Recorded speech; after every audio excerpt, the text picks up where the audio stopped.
Hi everyone, I hope that everyone is doing perfectly great, having a good time. So in today's class guys, we'll be discussing about chemical reactions and equations. This class will encompass all the important topics, and let me tell you that after completing this chapter, you will be able to do all the PYQs and you will be able to do all the questions in your board exam. So let's begin today's class, and let's begin this class with the concept of change. What is the concept of change in chemistry? Let me start this with one simple example. Let us, for example, say I have this piece of paper in my hand. Imagine, guys, now what I'm doing, I am tearing this paper into small pieces, right? So, am I doing a change? Am I doing a change? Let me know, guys. Am I doing a change? Yes, I am doing a change from one state to another state. Initially, it was a big piece of paper. Now I have small pieces of paper. So can I simply define change? Can I simply define change? Change is defined. Change is defined. Change is defined as the transformation from as the transformation from transformation from transformation from one state to another state, from one state to another state, one state to another state, another another state. Let me make it more clear now. Let me make it more clear now with one simple example. Imagine, guys, I'm taking one simple container, and in this container I'm keeping ice, right? Right, guys? I'm keeping ice. Now, if I supply some amount of heat to it, what will happen to this ice? Definitely this ice will get converted into water. Let us take one more container and imagine I am just heating this container, and inside the container there was ice. Now this ice got converted into water, and now that water is in this container. That water is in this container. Right, guys? Let me write down the water is in this container. Imagine again, I am supplying some amount of heat. Again, by supplying some amount of heat, what I am getting? I am getting now water vapor, right? I am now getting water vapor. Now tell me guys, initially ice. So there's a transition from ice to water. There's a transition from water to water vapor. Can I call this a change? Yes, definitely. I'll be calling this as a change. So ice to water, water to water vapor. That's what I call as change. Clear? Now, let's move ahead. Let me tell you, we have two types of change. One I'll be calling as physical change. One I'll be calling as physical change, and the second one I'll be calling as chemical change. Now we'll be discussing in detail what's physical change and what is chemical change. Quite simple, guys. What is physical change and what is chemical change? Now look here, guys, how I will be defining physical change. How I will be defining physical change. Let me define physical change first, then I'll be defining chemical change. Physical change, right? Physical change. So physical change, it's defined as the change. It's defined as a change when there is no change in chemical composition. There is no change in chemical composition of a substance. Try to understand, my dear students. Try to understand. This is quite simple. Right? Point number one. Point number second. It involves change in. It involves change in size, texture, right, etc. Right? Third point is these changes are usually reversible. I'll make you understand every single point. Reversible. The changes are usually reversible. Look here, guys. If I talk about the first point, initially I told you, if for example I have ice I supplied some amount of heat, I got water. Again, I supplied some amount of heat, I got water vapor. Guys, can you let me know what is the formula of water? Everyone knows, sir, it's H2O. What is the formula of ice? Again, it's H2O, but in the solid form. Here it's water in the liquid form. Again, what is the formula of water vapor? Again, it's H2O in the vapor form. So is there any change in the chemical composition? Is there any change in the chemical formula? No, there is no change in the chemical composition. Whenever any change is being brought about by something, but there is no change in the chemical composition, that type of change we call as physical change. In a physical change, there can occur change in size, there can occur change in texture, etc. Right? And these changes are usually reversible. Now look here, guys. We can convert ice into water. What's the process called as? What is the process called as? Tell me, what is the process called as? We call this process as melting, right? Or sometimes we also call this process as fusion. Similarly, we convert water into vapor, water vapor. This process is called as boiling, or we call this process as vaporization. Now look here, guys. Can we convert water vapor back into water? Yes, we can convert water vapor back into vapor. And this process is what I call as condensation. This process is what I call as condensation. In the same way, this water I can convert back into ice. And this process is what I call as, shabash guys, when we convert water into ice, this process is what I call as freezing. In the same way, ice can be directly converted into water vapor, and this process is what I call as sublimation. This process is what I call as sublimation. In the same way, guys, water vapor can be converted back into ice, and this process is what I call as deposition. This process is what I call as deposition, or we call this process as reverse sublimation. So be it melting, be it boiling, be it sublimation, be it deposition, be it condensation, all these are actually physical changes. I hope the idea is clear. I hope the idea is clear, guys. Are you enjoying the session? Let me know in the chats. If you are enjoying the session, in the chat box, right? If you are enjoying the session, you can let me know in the comment box. Clear, guys? Okay, let's move ahead now. Let's discuss the case of chemical change. What is a chemical change? What is a chemical change? Chemical change. I can define it in a simple way. Chemical change is the characteristic of matter. Yes, characteristic of matter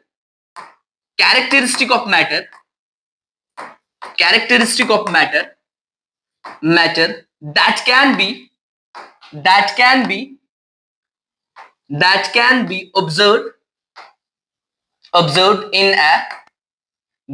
be observed in a chemical reaction. That can be observed in a chemical reaction. Point number one, guys. Point number one. Point number second. It involves change in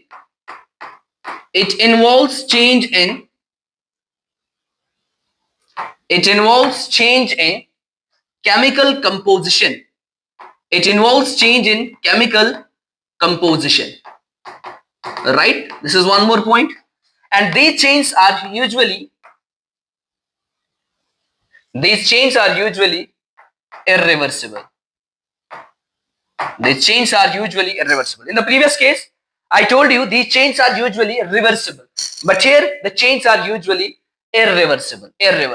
For example, I am taking this piece of paper again, guys. Look here. If this is a piece of paper, and now I will burn this piece of paper. Imagine this piece of paper, right? This is the piece of paper. And now what I am doing, I am burning this piece of paper. And you should know, guys, burning in chemistry means reaction with oxygen. So when I am reacting this with oxygen, what I will get? I will get CO2. Yes, I will get water in the gaseous form, and at the same time I will get heat energy plus I will get light energy. So can I now conclude that initially I had the piece of paper, and paper contains carbon, paper contains hydrogen, and now I am completely getting new things actually. No new atoms are getting formed, but yes, new substances I am getting like CO2, like H2O. So there is change in the chemical composition, and whenever there is change in the chemical composition, we call that as, yes guys, we call that as chemical change, right? We call that as chemical change. Now there are few examples of chemical change. For example, guys, digestion, it's a chemical change. They can directly ask you in your examination as 1 mark question, is digestion physical or chemical change, right? So mark it as chemical change. In the same way, respiration, this is point number 1. Respiration is again, guys, what I call as chemical change. Now, if I talk about candle, for example, if I talk about candle, guys, let us talk about candle. Let me tell you, in candle, two processes happen simultaneously. One process will be melting of wax, and second process will be guys, burning of wax. Now, if I talk about these two processes, if I initially talk about melting of wax, this melting of wax is what I call as, shabash guys, this melting of wax is what I'll be calling as physical change, and this burning of wax is what I'll be calling as chemical change. So candle shows both physical change and chemical change. I hope the idea is quite clear. In the same way, guys, if I talk about volcanic eruptions, volcanic eruptions volcanic eruptions at the same time shows both change, physical change and chemical change, because in volcanic eruption there is the formation of different gases. That's a chemical change.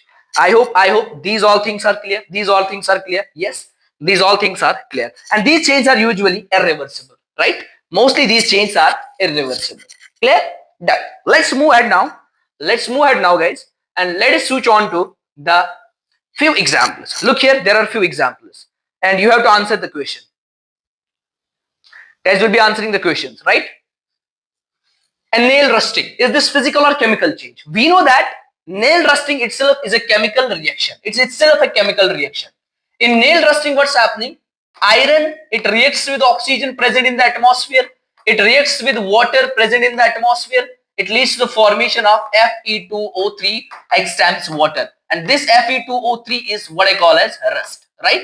This is what I will be calling as rust. And let me tell you guys, the formation of rust, it's itself a chemical change. So iron rusting is a chemical change.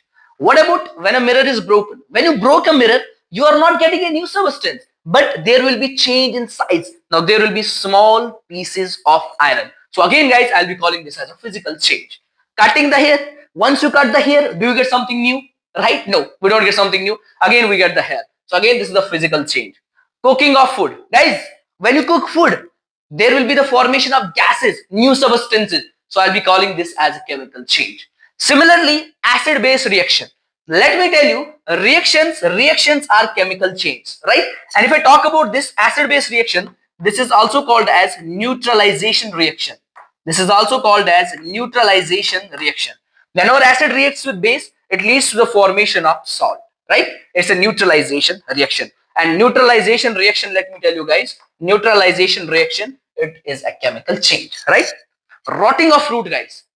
Whenever there occurs oxidation in the fruit gets rotten, and rotting of fruit is a chemical change, guys. It's a chemical change because rotting of fruit, it's a chemical reaction. It involves a chemical reaction. And which chemical reaction, guys? Oxidation reaction, addition of oxygen. Clear? Chopping of vegetables, yeah. When you chop the vegetables, that's actually what? Physical change, right? Now, there is one simple question, guys, for you people. For practice purpose, there is one simple question. So, which of the following is not a physical change? Boiling of water to give water vapor. Let me tell you guys, this is a physical change. We know it's a physical change. Melting of ice, again melting, it's a physical change. Dissolution of salt in water, it's again the physical change when you dissolve salt in water, right? Now combustion, guys, it's a reaction, it's a chemical reaction, and it's a chemical change. So answer of the question is D. Is the heating of an iron rod to red hot iron physical or chemical change? Look here, guys, it's talking about heating. Let me tell you guys, heating alone is a physical change. Simple answer of the question. Heating alone is a physical change. But if in the question there is written heating in presence of oxygen, means heating plus oxygen, then it will become a chemical change. Because now it will be a reaction, and for that there is a condition. If reaction will happen, then and only, right? It's not heating plus oxygen always a chemical change. Heating plus oxygen, when a chemical reaction will happen, then we can say that that's a chemical change. So heating of an iron rod, so if you heat an iron rod, imagine this is iron rod, I heat this iron rod, it's simply, guys, yes, it's simply a physical change. Again, I hope the idea is clear, right? Now, sir, we have discussed physical change, we have discussed chemical change, but the actual topic is what is a chemical reaction? So we got the idea that chemical reaction and chemical change is related to each other, right? And in chemical change, we learned few points. And those points are applicable to chemical reaction. Now, guys, let me define chemical reaction. So, chemical reactions are the processes. Chemical reactions or chemical reaction is the process. Chemical reaction is the process. Chemical reaction is the process in which new substances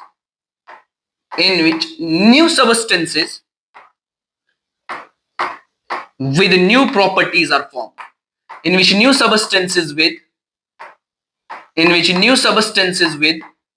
new properties are formed.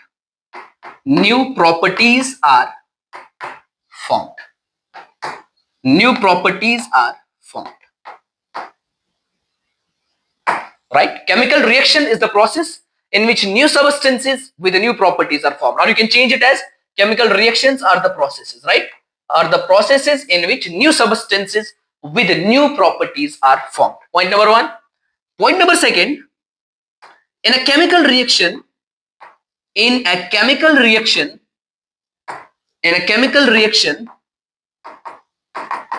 rearrangement of atoms took place. Rearrangement of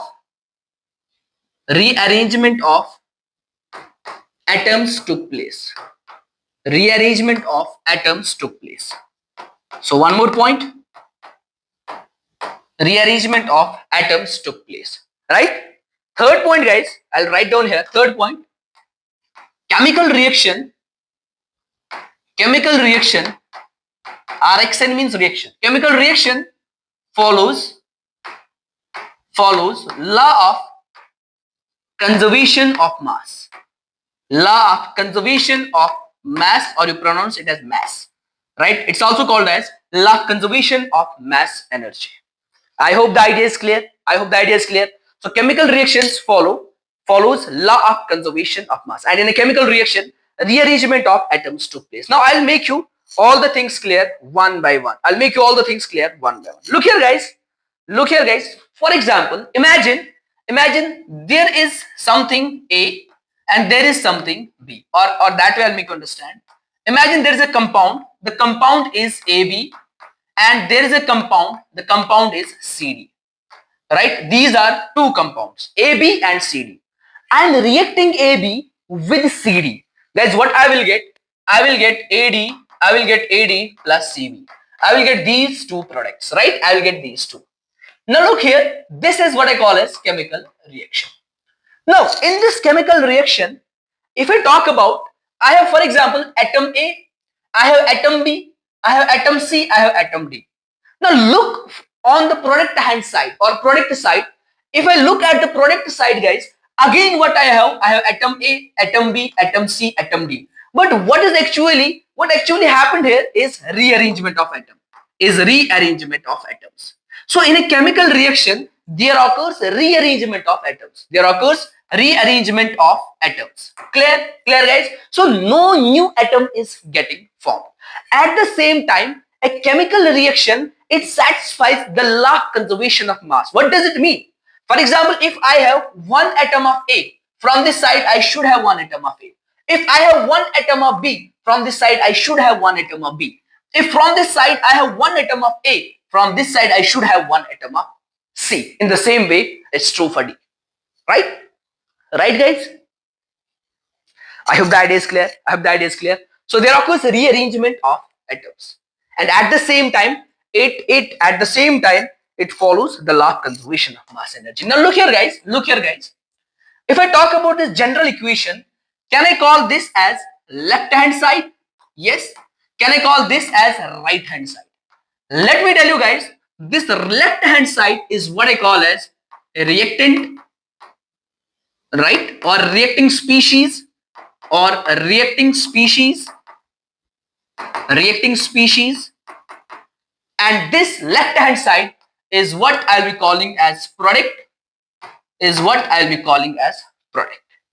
But how actually we'll be defining reactant? How exactly we'll be defining product? Look here guys, quite simple.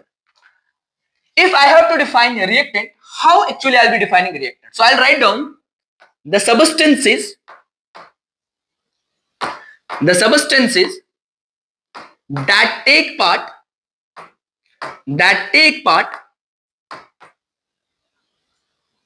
the substances that take part in a chemical reaction are called reactants. So these are the substances that take part in the chemical reaction. Look here, A, B, C, D, they take part in the chemical reaction. So they will be calling as, I'll be calling them as reactant. In the same way, what are products? So products are the new substances. So the new substances formed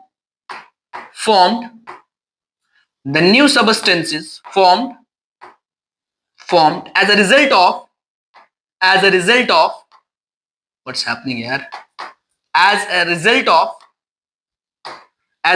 of chemical reaction are called products. So the new substances formed as a result of chemical reaction are called products, and the substances that take part in the chemical reaction, they are called as reactants. So reactants are on the left hand side and products are on the right hand side. Clear? The idea is clear. Now guys, let's move ahead.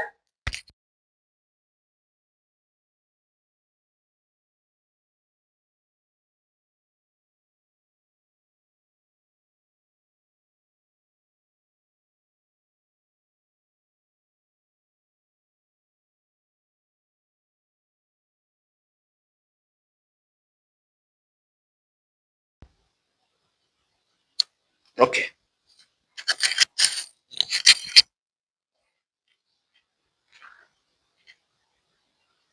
Let's move ahead guys.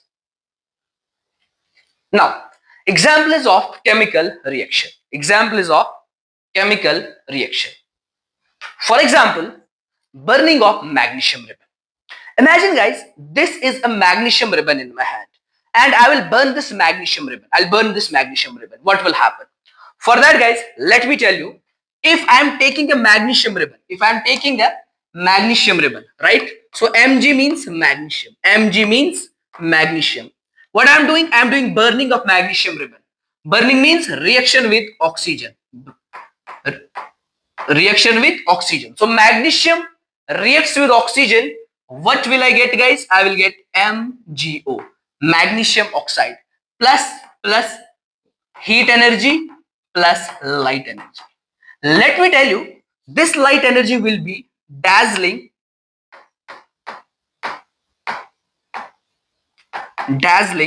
white flame. It will be dazzling white flame. Clear? Right? So how actually I'll be doing this reaction? I will simply take a burner guys. Look here, there's a burner, right? I will simply take a burner. This is the burner and this is the magnesium ribbon. This magnesium ribbon I will hold with a pair of tongs, right? And then this is the burner. With this burner I will react this magnesium ribbon, right, with the oxygen available in the room, available at a place where we are doing this experiment. And now let me tell you, at the same time, what I am doing, I will be taking a china dish. This is a china dish, a plate type container. In this china dish, I will be collecting this MgO, because this MgO I will get in the form of white powder. I hope the idea is super duper clear. So initially I had magnesium, initially I had oxygen, and now I am getting MgO, which is completely a new substance, right? Atoms are same guys. Look here, Mg is there, Mg is there. Oxygen is there, oxygen is there. So this will be the example of a chemical reaction. Now there are certain things that we need to understand. While burning this magnesium ribbon, guys, or before burning this magnesium ribbon, we use sandpaper. We use sandpaper. We use sandpaper. Why we use sandpaper before burning the magnesium ribbon? Because we know, guys, magnesium is highly reactive element. Clear? Magnesium is highly reactive element. Imagine this is the magnesium ribbon. If I will keep this magnesium ribbon in this room for some time, what will happen? This magnesium ribbon, it will start reacting with the oxygen present in the atmosphere, and it will form a layer on it, and that layer will be again, guys, Mg plus O2. It will react with oxygen present in the atmosphere. Again it will form MgO. But right now there will be no heat energy, there will be no light energy, because in order to have heat and light energy, I need to supply some ignition temperature. But here I am not supplying any ignition temperature. This reaction is happening spontaneously. This reaction is happening automatically. I hope the idea is super duper clear. Now imagine this is the magnesium ribbon. Now it has a layer of MgO on it. So before burning, I have to remove this layer of MgO. I have to remove this layer of MgO, and for doing that, I'll be using the sandpaper. I will rub this magnesium ribbon with the sandpaper, and I will remove the layer of MgO. And after that, I will burn this magnesium ribbon. So this is point number one. We have to use sandpaper. After that, guys, one more point is what we have to do. Point number second is we have to use eye protection. We have to use eye protection. Eye protection. Why we have to use eye protection, guys? Let me tell you. When we burn the magnesium ribbon, it releases or it produces dazzling white flame, and this dazzling white flame is not good for our eyes. It sometimes lead to a disorder, and that disorder is called as photokeratitis. Photokeratitis, right? That's one disorder, photokeratitis. So in order to protect ourselves from photokeratitis, what's photokeratitis? It's painful eye condition. Painful eye condition, right? Painful eye condition. Clear? Or sometimes this dazzling white flame leads to temporary blindness. It leads to temporary blindness, right? So in order to protect ourselves from these disorders, we wear the specs, we wear the eye protections while dealing with this type of experiment, right? I hope that is clear. Now let's move ahead. There is one more reaction. The reaction is between zinc and dilute hydrochloric acid. Look here, guys, I'll be taking zinc granules in the solid form. Yes, I will take a container. I will take this type of container, conical flask. This is called as conical flask. I'll be taking this conical flask. In this conical flask, I will keep some zinc granules, and then I will put some HCl on it, right? So I'll be reacting zinc plus hydrochloric acid. HCl is hydrochloric acid. So what will happen, guys? There will occur a reaction between zinc and hydrochloric acid, which will lead to the formation of ZnCl2 plus hydrogen gas, right? Plus hydrogen gas. ZnCl2 plus hydrogen gas. Now, let me write down few observations. The first observation is this flask will become hot. What does it mean, flask will become hot? So when I am reacting zinc with HCl, flask is becoming hot. It indicates that this reaction is exothermic reaction. It indicates that this reaction is exothermic reaction. This reaction is exothermic reaction. This reaction is exothermic reaction. Point number second, guys, there will be the formation of hydrogen, right? So there will be, you will observe effervescence. What is effervescence? When these bubbles get formed. So basically effervescence is formation of bubbles,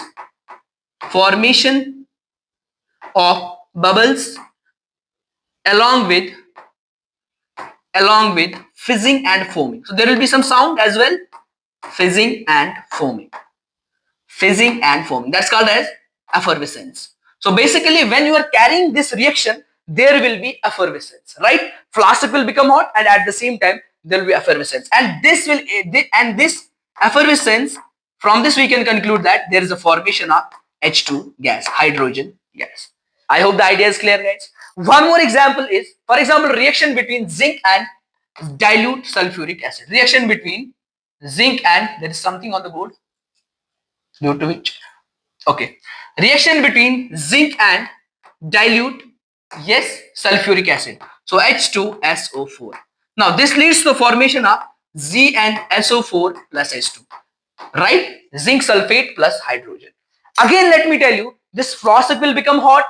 Clear? Again, effervescence will occur, and again, this reaction is exothermic reaction. Again, this reaction is the exothermic reaction. Again, this reaction is exothermic reaction. So guys, there is one more reaction. The reaction is between lead nitrate. You should remember, lead nitrate is PbNO3 two times. Lead nitrate plus potassium iodide, and potassium iodide is Ki. When I am doing the reaction between these two, lead nitrate and potassium iodide, both are aqueous, right? Both are aqueous, and let me tell you, both are colorless. Look here, they both are colorless. This is lead nitrate, this is potassium iodide. Both are colorless. So when we react them, it leads to formation of PbI2, and this PbI2 will act as precipitate. PPT, this will act as precipitate, and let me tell you, its color will be yellow. Plus it will lead to the formation of KNO3, right? And this KNO3 is again colorless. And it remains dissolved in the solution. Clear? When you get the final solution, the color of the final solution will be yellow only. This indicates that there is the formation of PbI2, and along with PbI2 there is KNO3 that remains dissolved in the solution. I hope this is clear. Right, guys? I hope this point is clear. And this type of reaction, this particular reaction, we call as double displacement reaction. We're calling this reaction as double displacement reaction. Guys, look here. One point I will tell you about this double displacement reaction. Basically, when we react these two, since they are in the aqueous mediums, they dissociate into their ions, right? This PbNO3 will dissociate into its ions. And what are the ions of PB? It will be Pb2 positive. In the same way, guys, it will be NO3 negative. In the same way, this will be K positive, this will be I negative. Now look here, this Pb, this is positive, it will go with negative, right? So Pb will go with I, right, guys? So it will form PbI. This 2 will go with the I, PbI2. In the same way, this positive part will go with this negative part, it will form KNO3. Positive I'll be calling as cation.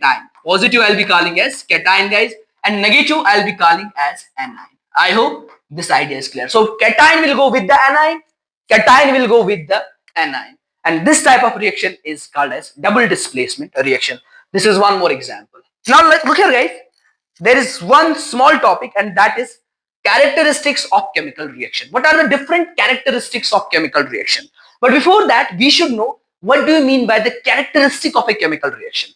Guys, whenever we are doing any reaction, there will be some change associated with the reaction. For example, sometimes there will be the formation of gas, sometimes there will be the formation of precipitate, sometimes there will occur change in color, sometimes there will occur some other change, for example, change in order, sometimes there will occur change in temperature. These are actually called as characteristics of a chemical reaction. So when a chemical reaction takes place, some changes are observed. The easily observable features or changes which take place as a result of a chemical reaction are known as characteristics of a chemical reaction. Now look here, what are the different characteristics of a chemical reaction? So there will be, for example, change in color, there will be change in order. Order means smell, right? There will be evolution of gas, there will be change in temperature, there will be formation of PPT, precipitate. I hope this idea is clear. Right, guys? I hope the idea is clear. Okay, okay. Now, let's move ahead. Let us discuss change in color. Let's discuss the first point, that's change in color. Guys, look here, look here. I have kept the solution of CuSO4, right? In this container, I have kept copper sulfate solution. Now, I dip iron nail into it. Look here, it's iron nail. What is the color of iron nail, guys? We know that it's silvery gray. It is silvery gray, right? When I dip iron nail into copper sulfate solution, which is blue in color, after some time, what happened? You can see there occurs change in the color of the solution. Now the solution is no longer, now the solution has no longer blue color. The solution now has pale green color. It now has pale green color, or you can say green color, right? And at the same time, this iron nail does not have the same color. Now its color is again different. Its color is reddish brown. Its color is reddish brown. I hope the idea is clear, guys. So basically, chemical reactions are characterized by, some of the chemical reactions are characterized by change in color. Now, if I talk about this particular reaction, look here, Fe plus CuSO4, it will lead to the formation of, guys, FeSO4 plus Cu. And what is FeSO4? Yes, FeSO4, what's the color of FeSO4? It will be pale green. And what's the color of Cu? It will be reddish brown deposits on iron nail, right? On iron nail, there will be reddish brown deposits on iron nail. Reddish brown deposits on iron nail, right? Similarly, there is one more reaction, zinc plus FeSO4. It will lead to the formation of ZnSO4 plus, yes guys, Fe. And about this ZnSO4, it's colorless. And about ZnSO4 plus Fe, about Fe, this will be silvery gray. And it will get deposited on zinc granules, right? One more reaction is BaCl2 plus Na2SO4. Clear? Now it will lead to the formation of BaSO4, right guys? BaSO4 plus NaCl. Right? This will be white in color, and again there will be change in color. Look here, guys, colorless. Now you will get the white color, right? BaSO4. Let's move ahead. Now, second one is change in smell or odor. Clear? Now, chemical reactions, they are characterized by change in smell or odor. For example, look at this fruit. This is strawberry, right? You eat strawberry, but what if strawberry will get rotten? Will you eat it? No, not at all. Why? Because now it will be having the bad smell. And I told you a few minutes back why there is rotting in this strawberry or in some of the fruits, because there occurs a reaction, and that reaction will be calling as oxidation reaction. So can I again say that chemical reactions, they are characterized by change in color. Let's move ahead, guys. There is one more, that is change in temperature.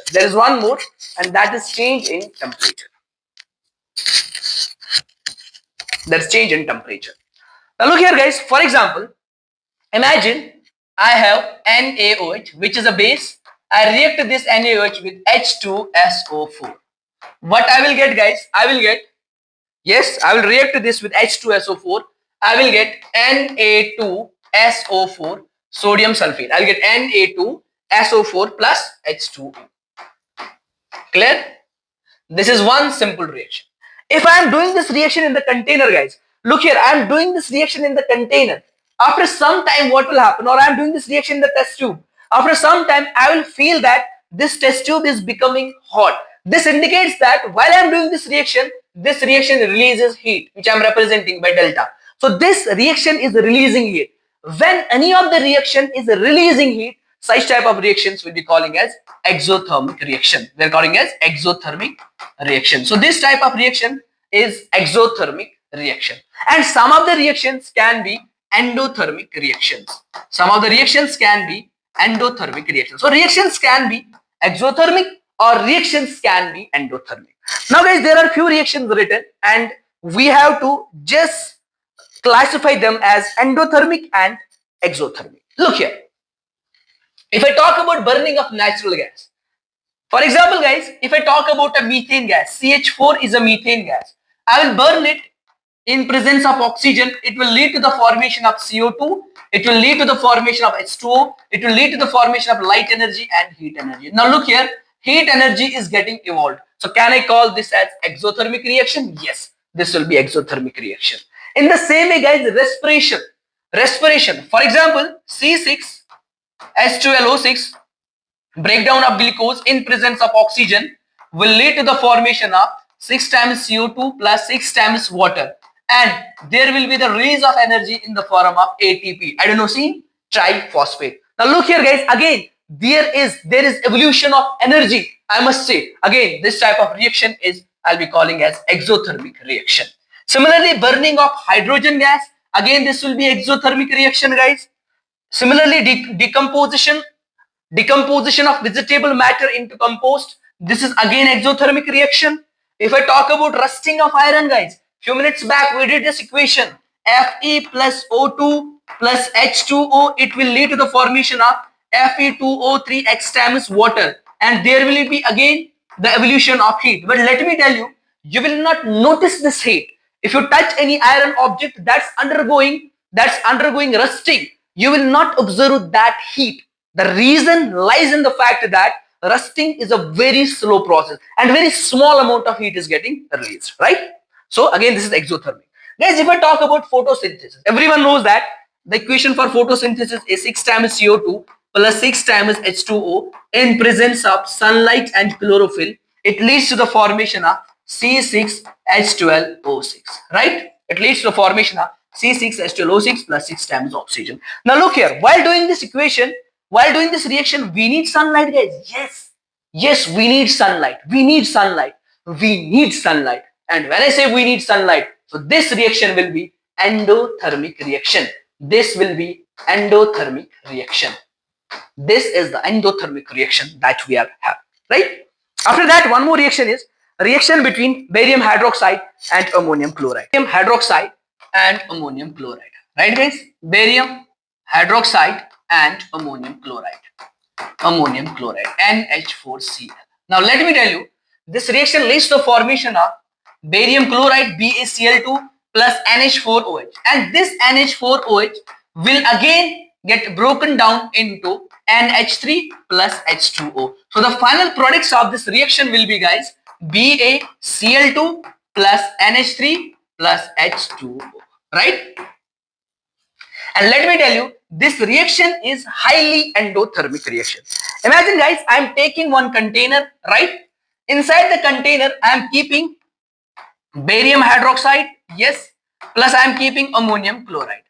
When I am doing this reaction, basically, after some time, what will happen, guys? There will be the formation of ice crystals. There will be the formation of ice crystals outside the container, right? Or on the surface of the container, there will be the formation of ice crystals. So this clearly indicates that this reaction is highly endothermic reaction, as it absorbs the heat from the surroundings. It absorbs the large amount of heat from the surroundings. I hope this is clear, guys. I hope this is clear, right? Let's move ahead now. Let's discuss one more, that is formation of gas. Guys, for example, there is one simple reaction written, that is CaCO3 plus heat. So if I am taking calcium carbonate, I will supply some amount of heat to it. What will happen, guys? It will lead to the formation of CaO plus CO2. Now this CO2 is actually the gas. In the same way, for example, if I am taking NaH, clear, NaHSO4, sodium bisulfate, or if I take NaHCO3, right? NaHCO3. Again, I will supply some amount of heat to it. There will be formation of Na2CO3 plus there will be the formation of CO2 plus there will be formation of H2O. Now again, there will be the formation of CO2 gas, right? There will be the formation of CO2 gas, right? So reactions, some of the reactions, they are characterized by the formation of CO2 gas. Few minutes back we did one reaction, Zn plus HCl. So which gas got formed there? ZnCl2 plus hydrogen gas, right? We got the hydrogen gas. I hope the idea is clear, guys. Let's move ahead. Now We have the identification test for the gases.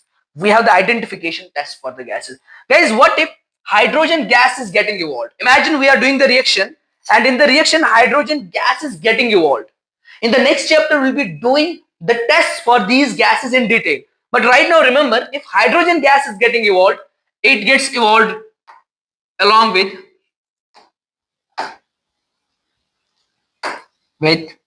squeaky pop sound. Squeaky, which color is visible, guys? Red will be visible, right?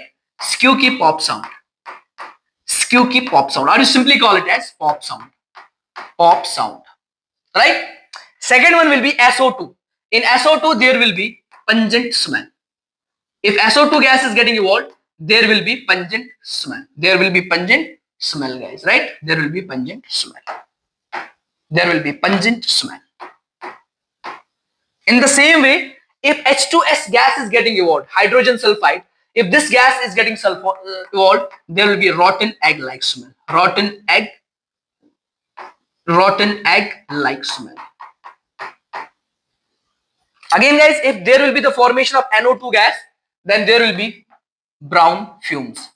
There will be brown vapors, or there will be the formation of brown fumes. If I2 gas is getting evolved, there will be the formation of violet fumes or violet vapors. I hope this idea is clear, right? So this is the identification test for few of the gases, and you should remember it because from this question is being asked. Now guys, last one is formation of precipitate, or we simply say formation of PPT. So precipitate, what is precipitate actually? It is the insoluble solid formed after the reaction. Whenever we are doing the reaction, basically, while doing the reaction, sometimes what happens, there gets formed something, there gets some solid thing formed which remains insoluble in the solution. So that something is not soluble in the solution, we call that as precipitate or PPT. For example, this particular reaction BaCl2 plus Na2SO4, it will lead to the formation of BaSO4 plus NaCl, right? And let me tell you, this BaSO4, this will act as precipitate PPT, which is denoted by downward arrow. I hope this is quite simple, already discussed. Now guys, there is one simple question. If we take a container, imagine this is the container I am taking. In this container, if I am mixing soil and water, what if I am mixing soil plus water? After some time, what will happen? Soil will get deposited here. Soil will get deposited here. Shall I call this as precipitate? This soil, shall I be calling this as PPT? Precipitate? Tell me guys quickly. No, this will not be called as precipitate, as this is not a reaction. Precipitate is generally getting formed in double displacement reactions. Right? Now identify the characteristics of a chemical reaction. Change in state, change in color, change in temperature, yes. Evolution of a gas, yes. Formation of a precipitate, yes. So answer will be all of the above. Right? Now guys, we have the topic chemical equation. What is chemical equation? In simple words, if I'll be defining this chemical equation, I will simply say that chemical equation is the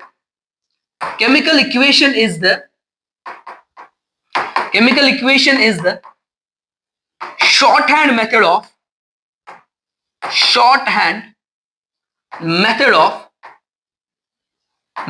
writing a chemical equation. Writing a chemical equation or chemical reaction. Chemical reaction, not equation. So chemical equation, it's a shorthand method of writing a chemical reaction. Guys, whenever we are writing the chemical reaction, there is a shorthand way, right? So that is called as chemical equation. So the method of representing a chemical reaction with the help of symbols, formulae of the substances involved in it is known as chemical equation. Clear? And what are the different conventions that are followed while writing the chemical equation? We need to understand those conventions. Convention number one is reactants are always written on left hand side. Clear? Point number second, guys, products are always written on right hand side. Right? Third point is products and reactants separated are separated by an arrow, right? Point number fourth is that the arrow is pointed towards products. What does it mean, guys? What does it mean? You will get the idea in some time. So reactants are written on left hand side. For example, this equation, one simple equation. If I'll write down one simple equation, guys. Let me write down Zn plus HCl. It leads to the formation of ZnCl2 plus hydrogen gas, right? What we call this side, this is reactant. What we call this side, product. This side I'll be calling as product. Now tell me, guys, can I call this as left hand side? Yes. Can I call this as the right hand side? Now tell me, on left hand side we are writing reactants. Reactants are written on left hand side. Right hand side we write products. Products are written on right hand side. In the same way, this reactant and product, they are separated by an arrow. So this arrow, the arrow is pointing towards products. So the arrow is pointed towards products. So guys, these are few conventions that we need to keep in mind while writing the chemical equation. Now you get the exact idea. What does it actually mean? Look here, guys. The chemical equation can be written in two ways. Number one is word equation. I can write down. For example, if I'll write down hydrogen burns in air, or hydrogen burns not in air. Wait one second. I'll write down one simple equation. You will not get confused. Let me write down methane burns in presence of air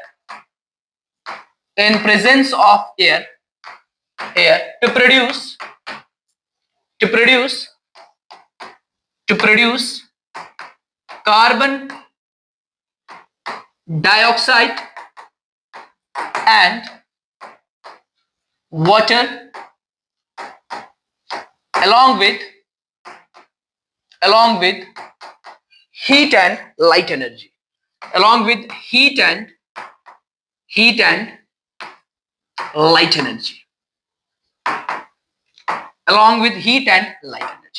Clear?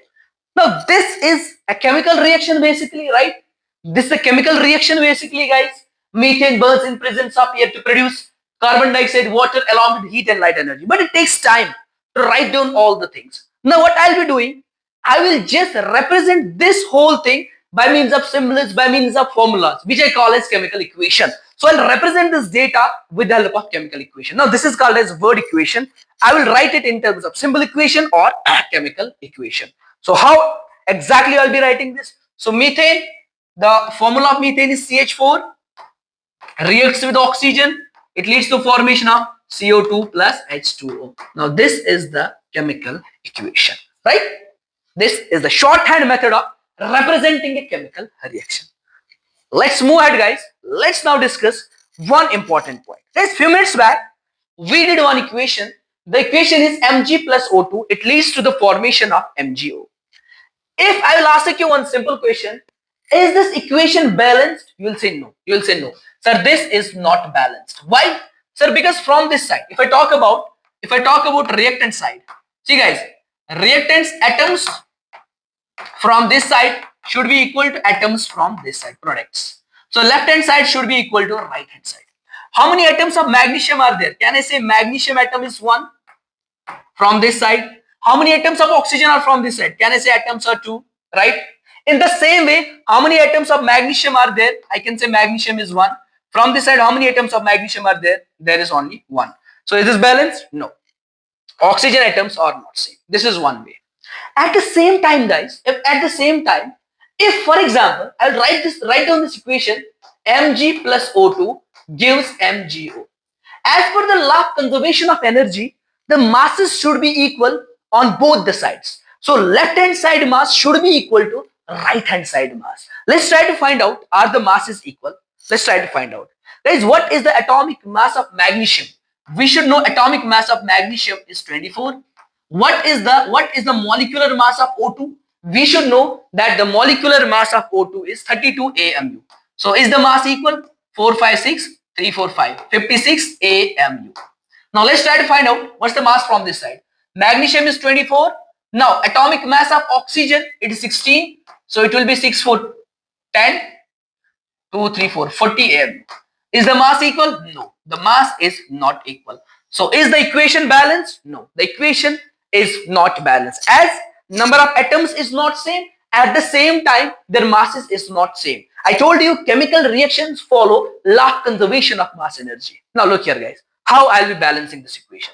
Quite simple, quite simple. How I'll be balancing. How many oxygens are from this side? This is oxygen, 2. So I'll make this oxygen as 2. I'll multiply this with 2. So I'll be multiplying this equation with 2. Since I am multiplying this equation with 2, I am multiplying magnesium as well. So magnesium is becoming 2 times. Now I have to make this magnesium 2 times. I'll multiply this with 2 as well. Now this is a balanced equation. 2 times Mg plus O2 gives twice Mg. Now look at this equation guys. Look at this equation. 2 times Mg plus O2 gives 2 times MgO.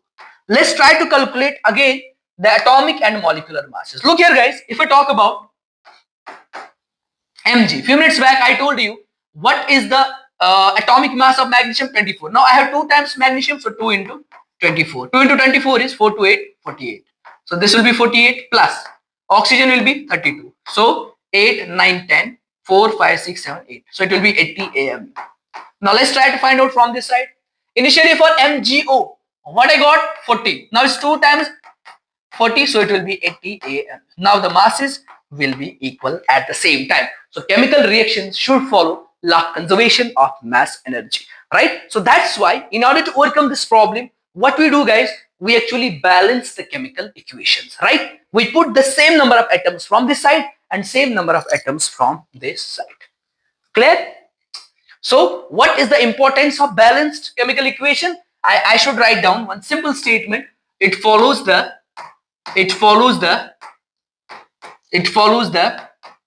law of conservation of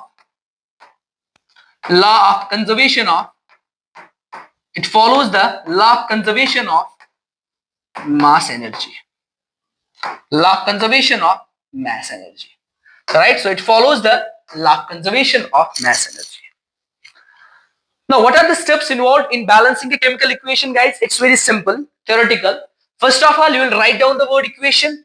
After that, you will write down the skeletal chemical equation, that's unbalanced equation.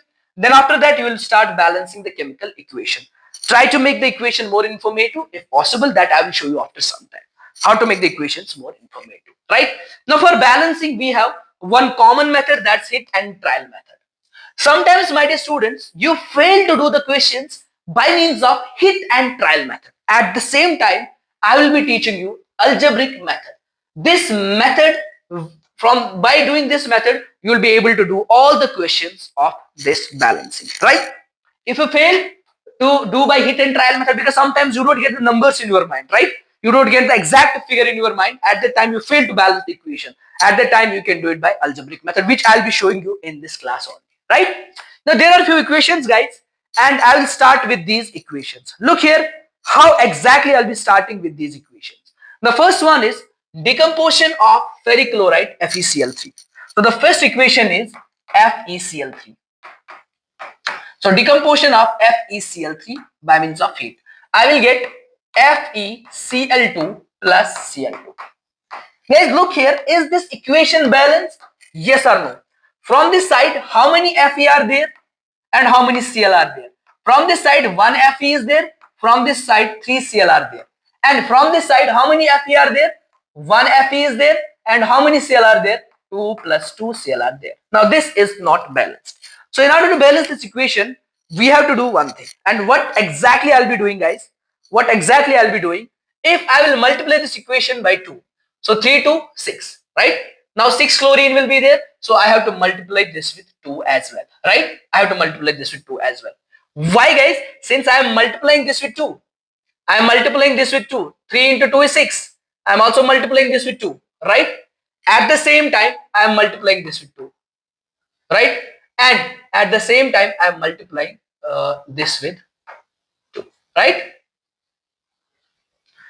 2, 2, 4, 5, 6, 3 to 6. Now balance. See, 2 Fe, 2 Fe, 3 to 6 chlorine, 2, 2, 4, 5, 6 chlorine. This is balance, right? So this is one way by which you can do it. But guys, let me tell you or let me show you one more way by which you can do this balancing. How actually? Let me write down FeCl3. It leads to the formation of FeCl2 plus Cl2. For example, if you fail to do it by hit and trial method, so I'll be using one nursery method, right? I'll be using one nursery method. What's that nursery method? That is ABCD method. What is that ABCD method? That's few minutes back I told you. That's algebraic method. You'll be writing the equation. After writing the equation, just write down A here, just write down B here, just write down C here. Done and dusted. After writing A, B and C, what you will be doing guys? What you will be doing guys? Write down the element. What's the element? Fe. What's the next element? Cl. Make equations. Make equations. Tell me how many Fe are there? See guys, if for example, I am writing H2, how many atoms are present in H2? You can say 2 atoms. What if I will write down 2 times H2? How many atoms are present? You will say sir 2 into 2 means 4. In the same way, if I will write down 3 times H2, you will say sir now it's 3 into 2. But guys, if for example I will write down A times H2, what does it mean? You will say sir it's 2 into A. You will say sir it's 2 into A. What if I will write down B times H2? You will say sir it's 2 into B. I hope the idea is clear. Yes, I hope the idea is clear guys. Now look here how actually I'll be making the equations. How many iron are from this side? Fe. So there is only one, so 1 into A is A, right? In place of this arrow, I'll be using equal. How many Fe are there? Sir, I will say, sir, there are B. Fe is 1, 1 into B is B. How many Cl are from this side? It's 3 into A, 3 into A. How many Cl are from this side? It's 2 into B plus 2 into C, right? After that, what we'll be doing guys? Put A value as 1. We'll be putting A value as 1. So we'll be doing put A value as 1. Guys, now tell me, if A value is 1, what is B value? B value will automatically be 1. So A value 1, B value 1. Now solve this last equation. Can I say that it's 3? A value is 1, B value is 1 plus 2C. So 3, 1, 3, 3 minus 2 is 1, 1 is equal to 2C. 1 by 2 will be C. So I got all the values. So I got all the values. What is the value for this? Let me write down it over here. Let me write down it over there. What's the equation guys? FeCl3 gives FeCl2 plus Cl2. Now tell me, what is A value guys? A value you got 1. What is B value? B value we got as 1. Right? What is C value? We got as 1 by 2. Now we have to remove this 2 here. Right? We can't have half molecule of chlorine. Right? So we need to remove this 2. How actually I'll be removing this 2? I will multiply the whole equation by 2. So when I'll be multiplying this whole equation by 2, what I will get? 2 times FeCl3 gives 2 times FeCl2, and when I multiply 1 by 2 into 2, 2 to cancel, I'll get Cl2. So I'm getting the same numbers here, right? So 2 and 2. Now this was easy. This question was easy by doing hit and trial method. By doing it by hit and trial method. Suppose if you fail to do it by hit and trial method, you can use this method. Let's do one more example, guys. Iron reacts with steam to form magnetite and H2. So iron reacts with steam. Iron reacts with steam. So Fe, it reacts with steam. Steam means H2 in the gaseous form, and it leads to formation of magnetite, which is Fe3O4 plus H2. Now guys, again you have to balance this. How actually you'll be balancing this equation? So you will say, sir, there is iron, there is hydrogen, and there is oxygen, right? So iron is 1 there, hydrogen is 2 there, oxygen is 1 there. And from this side, iron is 3, yes, hydrogen is 2, oxygen is how many times? 4, right? Now oxygen is 4 times. How actually I'll be making oxygen 4 times from this? So I'll be multiplying this equation by 4, H2O. I'll be multiplying this by 4, right? So I'm multiplying this H2O by 4. Why? Because oxygen is 4 times. Clear? How many times iron is there? Sir, iron is 3 times. So I'll be multiplying this with 3 because there is 3 times iron. Now tell me, 3 times iron, 3 times iron. 4 times oxygen, 4 times oxygen. But how many times hydrogen? 4 into 2. 8 times hydrogen. So I'll put 4 here. 4 into 2 is hydrogen. Now done and dusted. If again you try to do it by algebraic method, guys, so what we'll be doing? Fe plus H2O, it will lead to the formation of Fe3O4 plus H2. Quite simple, na? So you'll be doing one thing, just put A here, just put B here, just put C here, just put D here. Start making equations. For Fe, what will be the equation? A gives 3C, right? For hydrogen, what will be the equation? 2B gives 2D, right? For oxygen, what will be the equation? B gives 4C, right? These are the equations. So Fe, for Fe, A gives 3C. For hydrogen, it gives 2B. From this side, 2D. And similarly for oxygen, the equation will be B is equal to 4C. After that, guys, what we'll be doing? Put A value as 1. If you put A value as 1, see, A is equal to 3C. I am saying that A value is 1, will be 3C. So C value will be 1 by 3. So C value will be 1 by 3. A value will be 1. Clear? Now we know A value and we know C value. Clear? So from this we can calculate B value. So B will be 4 into, what is C value? 1 by 3. So B will be 4 by 3. B will be 4 by 3. Now I know B value as well. In the same way, guys, if I know B value, I can get D value from there. So I'll write down 2 into B. What's B? 4 by 3. So 2 into 4 by 3. Here B value, 2 into 4 by 3 equal to 2D. So 2 cancel. D value will be 4 by 3. Now I got all the values, guys. What's A value? A value is 1. So write down 1 here. Right? What is B value? Shabash, what's B value, guys? What's B value? B value is 4 by 3. 4 by 3 is 2. What is C value? Again, C value is 1 by 3. C value is 1 by 3. So let me write down 1 by 3. Again, D value is, what's D value? 4 by 3. 4 by 3 H2. Now, multiply the whole equation by 3 in order to remove these 3's. So it will be 3, it will be 4, it will be 1, and it will be 4. Now look here. Same way I have balanced this. 3, 4, 1, 4. Done and dusted. Very simple. Now, one more we have, guys.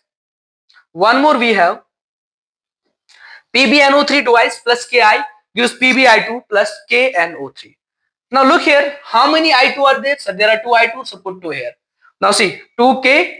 There is 2K. Put 2K here. Now check out. How many Pb? Sir, 1 Pb. How many N? Sir, 2N. 2N. How many oxygen? 3 to 6. How many oxygen? 3 to 6. How many K? 2. 2K. How many I? 2. 2I. So this is balanced, right? Last one is magnesium nitride. Let me tell you, magnesium nitride is Mg3N2. It reacts with water to form magnesium hydroxide, MgOH2 yes, plus ammonia, NH3. Now you can do it, guys. Quite simple. You can do it. Magnesium is 3 times, so put 3 here, right? Put 3 here. Clear? Nitrogen is 2 times, so put 2 here. Clear? So 3 magnesium, 2 nitrogen, 2 nitrogen. How many oxygen is there? It's 2 oxygen, so put 2 here, 2 oxygen. Now look here, how many hydrogen is there? 2 into 2, 4 hydrogen. 3 into 2 is 6, 3 into 3 is 6, so 12. You guys have how many hydrogen? 12 hydrogen. So I have to multiply this with 6. Then I have to change the few parameters again, right? So let me do it. Let me do it by algebraic method. So what's the Mg3N2? Mg3N2 magnesium nitride, you react with water, it leads to formation of magnesium hydroxide, right? Plus, yes guys, plus it leads to formation of NH3, ammonia gas, plus NH3. Now we can do it by heat and trial method quite easily. But I want you people to show the algebraic method. How? So just put A here, just put B here, just put C here, just put D here. After that, guys, make the equations. So magnesium is there, nitrogen is there, hydrogen is there, oxygen is there. So magnesium will be 3 into A. From that side, magnesium is, yes, magnesium is just C. Clear? Similarly, nitrogen is there, 2 into A, and from this side, nitrogen is simply D. Hydrogen, if I talk about, from this side it's 2B is equal to 2B is equal to hydrogen from this side, look here. Hydrogen from this side is 2C and hydrogen from this side is 3D. Oxygen, if I talk about, is B from this side. Oxygen is B and from this side oxygen is 2C. Now done guys, put A value as 1. If you put A value as 1. Now some of the students might be questioning, sir, why we put A value as 1? Why can't 2, 3, 4, 5, 600? We can do it, but for the ease of calculations, we put A value as 1. Guys, if A value is 1, now do this equation. If A value is 1, what will be C value? 3 into 1 will be C. So C value will be, shabash guys, C value will be 3. So A value is A value 1, C value 3. Now I know A value guys. What's A value? 2 into 1 equal to D. So what will be D value? D value will be 2. Clear? So A value I got, D value I got, C value I got. Can I get the B value? Yes. So B will be from this equation 2 into, what is C value? C value is 3. So B value will be 6. B value will be 6. Now all the values I know. What's A value? 1. So here nothing to do. Just put as 1. What's B value? Yes, B value will be 6. B value will be 6. What is C value? C value will be 3. What's D value? D value will be 2. Now look here. Magnesium 3, magnesium 3, nitrogen 2 and nitrogen 2, hydrogen 12, hydrogen 3 to 6, hydrogen 3 to 6, 12, oxygen 6, oxygen 3 into 2, 6. So by this method, I did it, right? Even if we fail to get the numbers quite easily, we can do it by means of this algebraic method. Now guys, this is clear. Let's now move ahead and let me tell you. Let me put it here. Yes. Right? I can share the notes with you as well. Just stay connected with my Instagram page. Yeah guys, there I'll be sharing some details how to get the notes. It's Peerzada, PERZADA, right? This is my Instagram ID wherein I'll be sharing all the details, right? Wherein I'll be sharing all the details related to classes and everything, right? Right guys? Okay. So now, can you balance it guys? Can you balance it? Quite easy. Can you balance it? Can you balance it? Shabash. So HNO3 plus CO is twice. Gives CaNO3 twice plus H2. I will be doing it by the same method guys. ABCD method, or you can do it directly. If you get the numbers directly, you can do it. So hydrogen for example is 2. You can put 2 hydrogen there, right? And similarly, you can do the other calculations as well. I guess you can do it. Just take a note of it and you can do it. Right? Right? There's one more question. Lead nitrate, which is PbNO3 twice, plus aluminum chloride, AlCl3. It leads to the formation of AlNO3 thrice plus PbCl2. The equation is written there and you have to identify the correct answer of the question. Right? That was asked in NTSE 2018. You can do it guys. Again, by means of ABCD method, you can quickly do it. Right? Or by directly you can do it. Right? Now let's move ahead. Now, we have more informative equations or information giving equations. Sometimes we make the equations more informative. How? For example, if I am doing the reaction between Zn plus HCl, I will say that Zn S. S means it's in the solid form. I will say HCl in the aqueous form, right? So there are a few ways by which you can make the equation, yes, more informative. For example, you will mention the state. For example, you will mention the temperature, right? You will mention the temperature, for example, right guys? You will mention certain other things. So by that, your information, your chemical equation will become more informative. So how? By indicating the physical state of the reactants and products, by indicating the heat change taking place in the reaction, by indicating the conditions under which the reaction takes place. Now guys, for example, if I talk about physical state, look here. Solid is, symbol is S, liquid symbol is simply L, or you mention as aqueous sometimes, right? or aqueous is separately written there, right? So L is liquid. In the same way, guys, gas is G or arrow upwards. This is gas.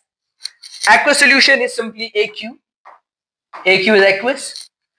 Gas, gas is again written there. So gas is, guys, again symbol upwards or G. And last one is precipitate, PPT. So precipitate, either you'll be writing PPT or you simply will be making arrow downwards. That's the symbol for PPT, right? Example is Zn plus H2SO4 gives ZnSO4 plus H2. Now look here, guys. If I talk about this equation, just give me a minute.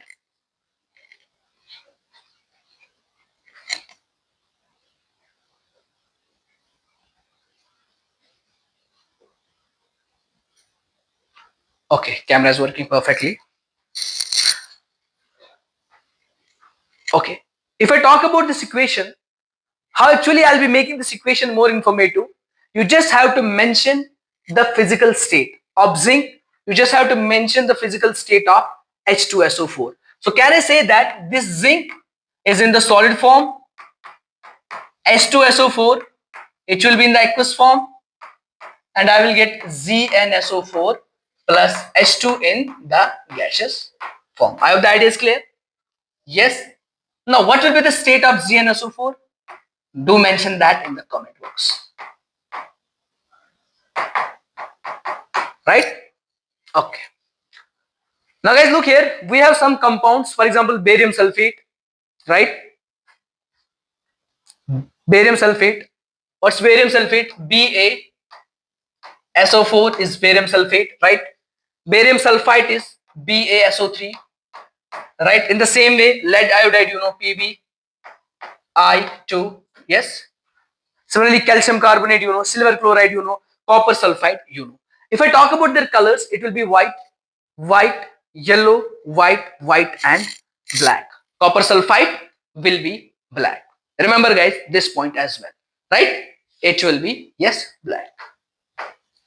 Again, guys, by indicating the heat change taking place in the equation, for example, exothermic reactions. If I talk about exothermic reactions, what will be the heat energy?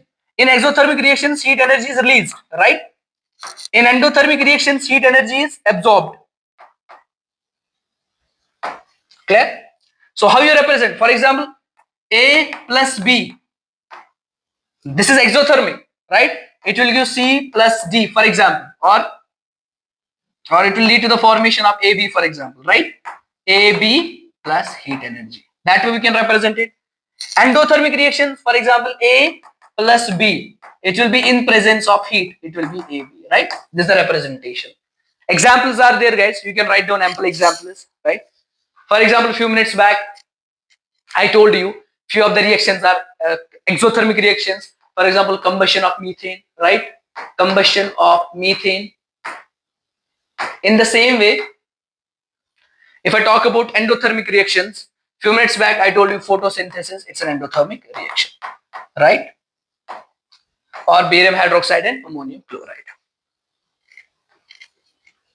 Now, by indicating the conditions under which the reaction takes place. Now, what does it mean by indicating the conditions under which reaction takes place? Look here, guys. We mention certain conditions.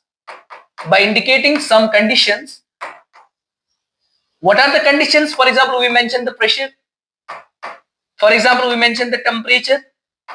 For example, we mentioned the catalyst, right? That way we can do it. We mention, for example, temperature. We mention, for example, catalyst. We mention, for example, what? Yes, we mention, for example, catalyst, temperature, pressure, right? These things we mention. You can take one example, for example, N2 plus 3 times H2 gives 2 times NH3. Clear? Now this reaction takes place if the pressure is 200 atm and in presence of iron catalyst, right? In presence of iron catalyst. So we are mentioning certain conditions to make the equation more informative, right? To make the equation more informative, and these are in the gaseous states, right? These are in the gaseous states.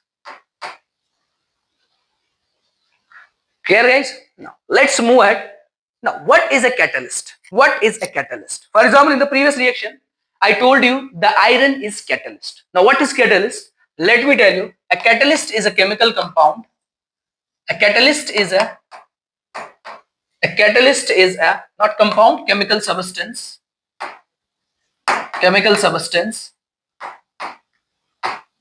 that increases or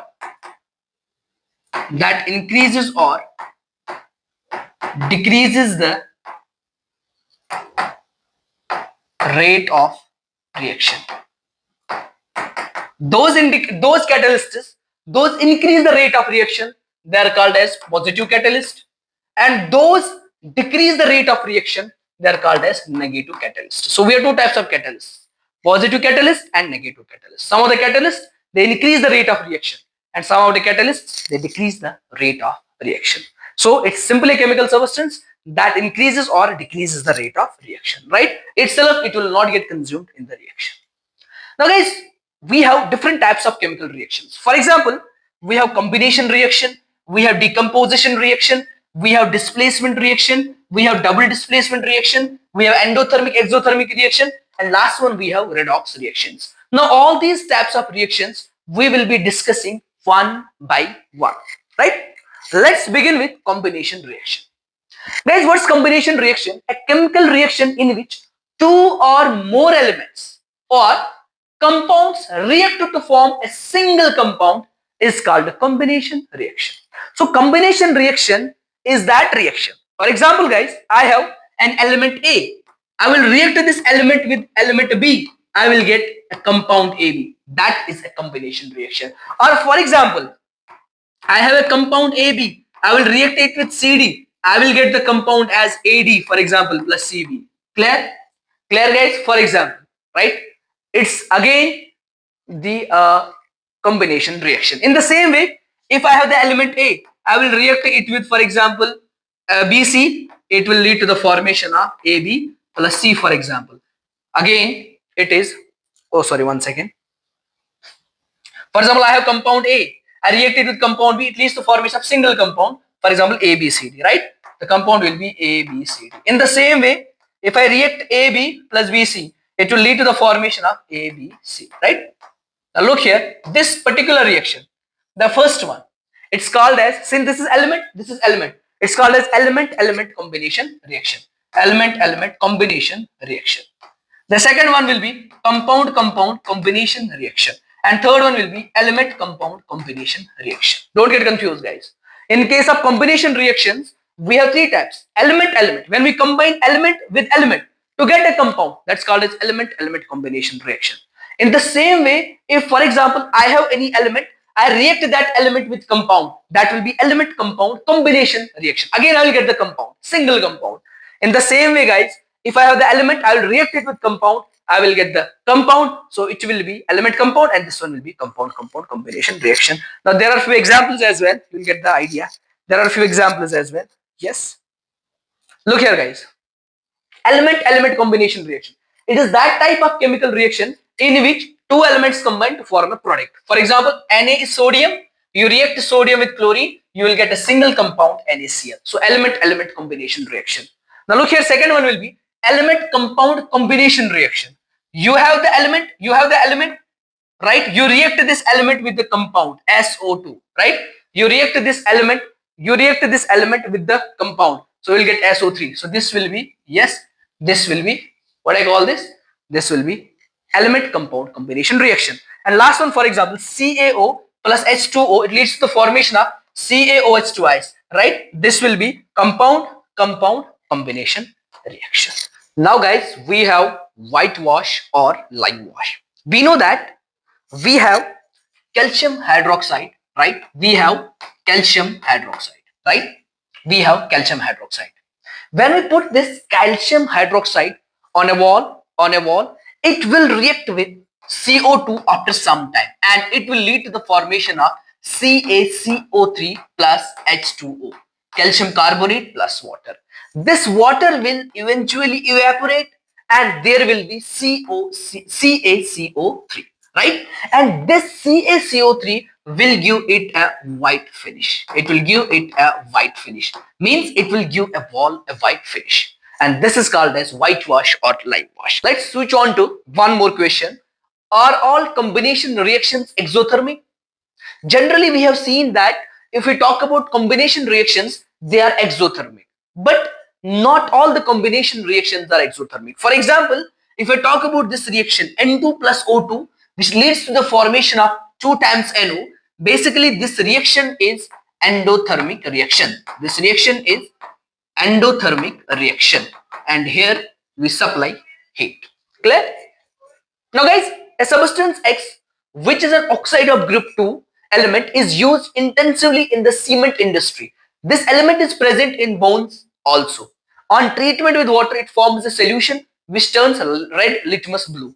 Identify X. Look here guys, we know that the element that's present in our bones and at the same time it's oxide we use in the cement industry, it's calcium oxide, right? It's CaO.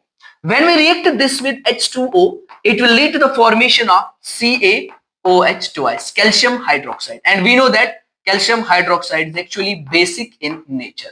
It's actually a base. And we know bases turn red litmus to blue. They turn red litmus to blue. I hope the idea is clear. Quite simple guys, quite simple. Let's move ahead now. Let's switch on to decomposition reactions. So basically in decomposition reaction, a single compound breaks into two or more elements or into two or more compounds. That's called as decomposition reaction. And these decomposition reactions are carried out either by either by heat, or they are carried out either by electricity, or either they are carried out by sunlight. If decomposition reactions are carried out by means of heat, we call them as thermal decomposition reactions. They are called as thermal decomposition reactions. And if they are carried out by electricity, they are called as electrolytic decomposition reactions. In the same way, if they are carried out by sunlight, they are called as photo decomposition reaction. So we have three types of decomposition reactions. One is thermal decomposition reaction, one is electrolytic decomposition reaction, and third one is photolytic decomposition reaction. Now, what is thermal decomposition reaction? So thermal decomposition reaction is a type of decomposition reaction that is initiated by means of heat. Done and dusted guys. So these reactions are initiated by means of heat. Clear? Clear? For example, thermolysis of hydrated ferrous sulfate. Guys, if I talk about FeSO4, but it's hydrated, means it is a crystalline molecule. And let me tell you, its color is pale green, right? Its color is pale green. Clear? So when I do its thermolysis, it will lead to the formation of FeSO4 plus 7 times water. So water will get separated. And let me tell you, this FeSO4, now I'll be calling this as anhydrous ferrous sulfate. And this anhydrous ferrous sulfate is white, right? White anhydrous ferrous sulfate. Again guys, if I talk about this FeSO4, again if I will be supplying heat to it, it will lead to the formation of Fe2O3 plus SO2 plus SO3, sulfur dioxide and sulfur trioxide. And let me tell you, these two gases have a smell similar to burning matchstick. They have a smell similar to burning matchstick. Smell burning to matchstick. I hope this idea is clear, right? This is thermolysis of hydrated ferrous sulfate. One more is question 1 is associated with it. While doing this reaction guys, we need to take care of certain precautionary measures. And what are the certain precautions that we need to keep in our mind while doing this equation? See, for example, I am doing this equation. Let us say, for example, this is one container, and in this container I am doing this reaction, right? Now there will be the formation of gases, right guys? There will be the formation of SO2 gas, there will be the formation of SO3 gas, right? Now I need to check these gases, I need to check their smell. So what I will be doing, there are two ways. One is I will be sniffing, second one I will be wafting. So which method I will be using guys, which way I will be using? Sniffing, you can directly take these gases like this way, right? That's one way. But we know that these are poisonous gases, so we can't sniff them directly. So no need to sniff them. We don't need to sniff them, right? No sniffing, right? No sniffing. but wafting we can do. We can gently put the gases towards ourselves, right? That's called as wafting. So here we can do wafting. And second more precautionary measure is that while doing this experiment, we don't have to put these gases close to our neighbors. Those are doing experiment in the lab. They can be our friends, they can be the teachers, or anyone in the lab, right? Now guys, second one is thermolysis of metal nitrates. Let me tell you, in general, if I talk about metal nitrates, if you do the thermolysis of metal nitrates in general, they lead to the formation of metal oxides, right? Plus they lead to the formation of NO2 gas, plus they lead to the formation of O2 gas. And how you do identify NO2 gas? NO2 gas, there will be brown fumes, right? Or brown vapors. Clear? For example, if I talk about lead nitrate, PbNO3 twice, right? I will do its decomposition. So there will be the formation of PbO, there will be the formation of PbO. Apart from that, there will be formation of NO2. Apart from there will be formation of O2, right? There will be formation of lead oxide, there will be formation of NO2, there will be formation of O2. Note guys, PbO is brown when hot, yellow when cold, and sticks to the glass tube. Now look here, if I talk about this particular equation, right? In this particular equation, I will conclude that there will be the formation of brown fumes, and at the same time, while doing this reaction, there will be a crackling sound. And the formation of this crackling sound is what we call as decrepitation. Right guys? Decrepitation, right? That's called as decrepitation. I hope this idea is clear. Similarly, thermolysis of copper nitrate. Similarly, you can do thermolysis of copper nitrate, CuNO3 twice, right? It will lead to the formation of CO2. It will lead to the formation of NO2. It will lead to the formation of O2. That way we can do it, right? Again, guys, thermolysis of calcium carbonate. This particular reaction is done in lime kiln, right? So in calcium carbonate, CaCO3, when we supply some heat to it, it will lead to the formation of CaO and it will lead to the formation of CO2. That is thermolysis of calcium carbonate. Now next one is electrolytic decomposition. Guys, if I talk about electrolytic decomposition, it's a combination of two words. Lytic means breakdown, right? It means breakdown. And electro means electricity. So when you break down something with the help of electricity, that's called as electrolysis. And here in this particular reaction, we'll be talking about electrolysis of water. We'll be discussing the concept of electrolysis of water, right? So basically electrolytic decomposition, it's again a type of decomposition reaction that is initiated by means of, yes, electricity. Clear? Now let's do this guys. For example guys, if I'm taking one container, let's say this is one container, right? In this container, if I introduce two test tubes, that's test tube number 1, that's test tube number 2, right? And after that, I will introduce cathode, I will introduce, for example, anode, right? I will introduce cathode and anode. And inside the container, guys, I'll be keeping water. Inside the container, I'll be keeping water, right? Let me tell you one more point. With this water, I will be adding some acid. With this water, I will be adding some acid. And this is called as acidulated water. Why I will be adding some acid? In order to increase the conductivity of water. Tap water is already the good conductor of electricity. But in order to increase its conductivity, what I will be doing?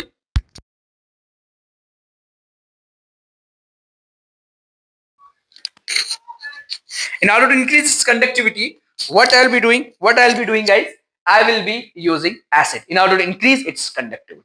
Clear? Now, since I have water inside the container and I pass current through it, I pass electricity through it, this water will get ionized in this form, 2H positive plus OH negative. Right? That's how water will get ionized. Right? That's how water will get ionized. It means that in this container now, there will be millions of H positives and millions of OH negatives.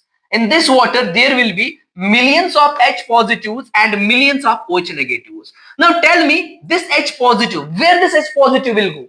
Before that, you should know this is a small line, so this is the negative electrode, right? This is the negative electrode, and this negative electrode is what I call as cathode, right? And this one is will be definitely the positive one, and this is what I call as anode. So there is anode and cathode, right? So this H positive will go towards anode. Definitely it will go towards anode. Why? Why? So I'll write down reaction at anode. So I have H positive, this H positive will go towards anode, and when this H positive will go towards anode, what it will do towards anode? Tell me what it will do at anode. It will start gaining electron because H positive contains less electrons. Can I say one H positive will gain one electron and it will lead to the formation of H? Similarly, one more H positive guys will gain one more electron and it will lead to the formation of H. If you add these two equations, it will become 2H positive plus 2 electron gives H2. So tell me which gas is getting formed at cathode. So I can clearly say that at cathode, hydrogen gas is getting formed. H2 gas is getting formed, right? Right? In the same way, if I talk about cathode, so that's reaction at cathode, not anode. Okay, that's reaction at cathode. Similarly, if I talk about at anode, what will happen at anode? Now there is OH negative. This OH negative will come close to the positive charge, right? It will come close to the positive charge.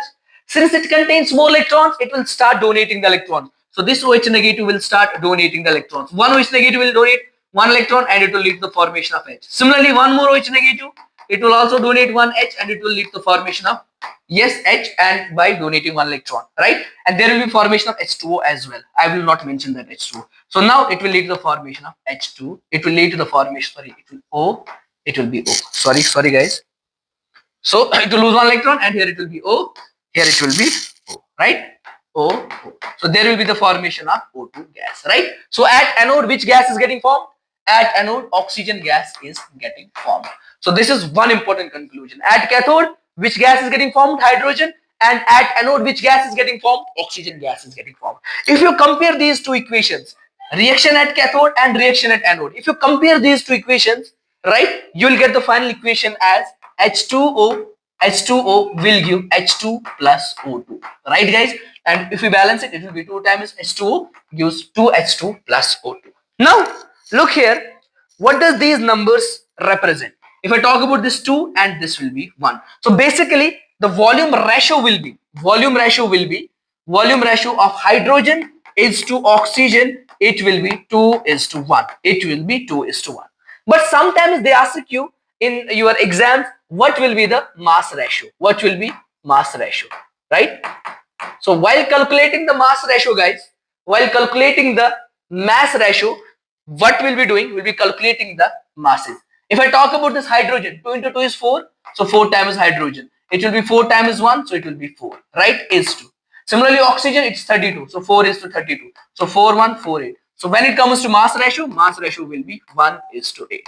I hope the idea is super duper clear, guys. Yes, the idea is clear. Now, one more point that I would like to add. For example, if you put a burning candle, right? There's a candle. If you put a burning candle close to cathode, what will happen? And if you put the burning candle close to anode, what will happen? Right? At cathode, which gas is present, guys? Shabash, hydrogen gas is present. We know that hydrogen is the supporter of combustion. Yes or no? Hydrogen is the supporter of combustion. Let me tell you, hydrogen is combustible, right? Hydrogen is combustible but not the supporter of combustion. And oxygen is non-combustible, but at the same time oxygen is supporter of combustion. It's the supporter of combustion, right? So when you put a burning candle towards cathode, at cathode which gas is there? There is hydrogen gas, and you put a burning candle here. What will happen because of hydrogen gas? It will extinguish fire, right? It will extinguish fire because hydrogen is not supporter of combustion but is combustible. So hydrogen is combustible, it will burn with pop sound. It will extinguish the candle and burn with pop sound, right? And here what will happen at anode where oxygen gas is getting formed? Here this candle will burn more brightly. It will burn more brightly. So these are the few results of electrolytic decomposition. I hope idea is again clear. Now Let's move at, now we have photolytic decomposition. Now quite easy.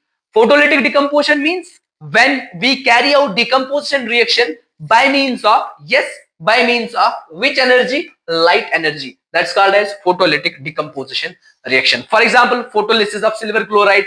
For example, photolysis of silver bromide. For example, if I talk about silver chloride, AgCl, clear, with the help of light energy, with the help of light energy, you will get Ag plus Cl2. Right? Clear, guys? Right, guys? Let's move at, let's for example talk about this question. Very simple question. For example, I have KClO3. This is potassium chlorate. Right? I am doing its decomposition. You have to identify which among the following statements is correct. See, if I talk about statement number B, it's a combination reaction, so it's wrong. It's a decomposition reaction and accompanied by release of heat. That's already wrong. It's a photochemical decomposition reaction and exothermic. Wrong. So the correct answer is A. Why? It's a decomposition reaction and endothermic in nature. Clear? This already we did, copper nitrate, right? This already we did. And identify the brown gas, guys. What's the brown gas? NO2. And how, what can be the pH range? Since we know that if, for example, we are getting NO2 gas, we put that in the water. What I will get? HNO3 plus HNO2, right? I will get these two acids, right? And we know that HNO3 is highly acidic in nature. So its pH will be around 1 to 3, right? It's less than 7. Acids have pH of less than 7. So its range will be 1 to 3. One more question, guys. NH4OH plus CH3COH. Since this is base, this is acid. So it will be neutralization reaction. So one will be S, neutralization reaction. If I talk about this, so it's photochemical reaction, right? If I talk about ZnCO3, it gives ZnO plus CO2. It's thermal decomposition. And this one is thermite reaction, guys. So that's the correct answer. So correct answer will be 1 is S, 2 is R. So D option will be correct answer. Let's move ahead.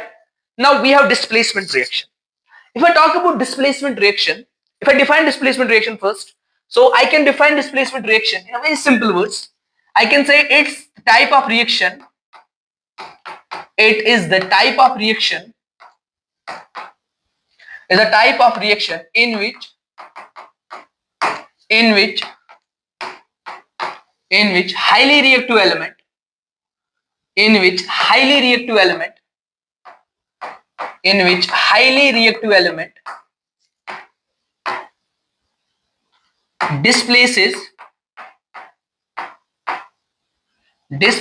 highly reactive element, displaces less reactive element. It's the type of reaction in which highly reactive element displaces less reactive element.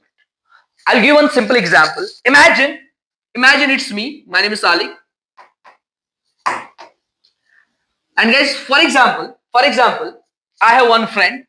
Her name is Angel. Right? So I'm Salik and the name of my friend is Angel. I have one more friend. His name is Vasu. Imagine guys, I am weak. I am a bit weak, but my friend is strong. Now, looking at my friendship, my friend is very jealous of mine. So what he did, he once came and he kicked me.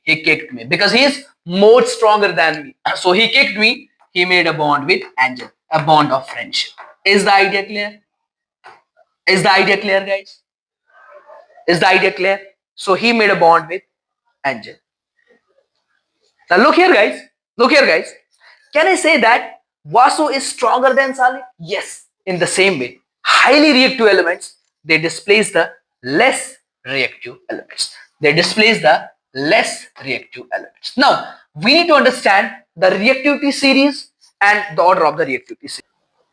Now, let's move to reactivity series of metals, right? If we talk about this reactivity series of metals, guys, first of all, let me define the reactivity series. I can simply define reactivity series as arrangement of metals